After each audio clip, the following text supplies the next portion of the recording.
Hello, backyard warriors. My name is Chris Paulson, and this is my yurt.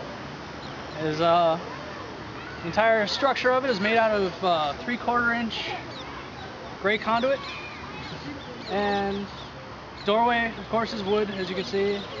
That may get replaced to PVC later on.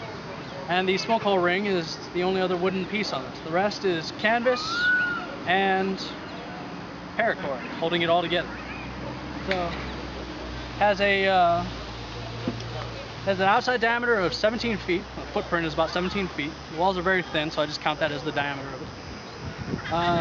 The smoke hole ring on top is a work in progress. It's currently some conduit with a umbrella skinned over it. Does the job. As you can see, these are all the weapons for our martial arts group, and they're just kind of hanging up on the side of it. You see some of Nick's bows all laying out too. It's about 7.5 feet at the crown, under the smoke hole ring, and tapers down at approximately a 30-degree angle. So it's pretty cool. So just come on inside. See my suit of armor that's kind of holding the canvas down right now. The wind is kind of gusting today. We'll address that later on. But it's working pretty good so far for our first run yurt. This is about how many people we can get into a yurt at a time.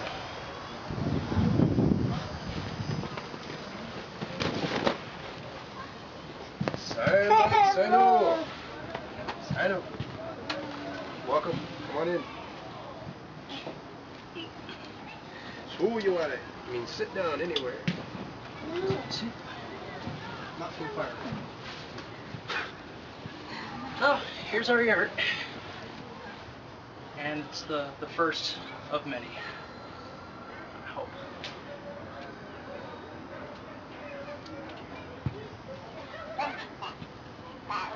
So traditionally this would also be called a ger.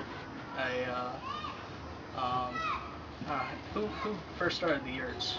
Well, the term ger is a traditional Mongolian term, and then as it moved out of Mongolia to the west, it started to, some of the Turkic words and some of the Russian pronunciations for the Mongolian words like ger, gerta, yurta, it all kind of just transforms over time.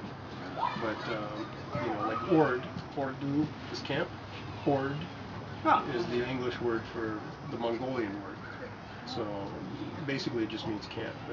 Ger, yurta, gerta, they're all similar words. Excellent. But it took a few hundred years to translate. We'll do an introduction. So, this is Grey Wolf, our leader. Shaka. Welcome to Hawaii.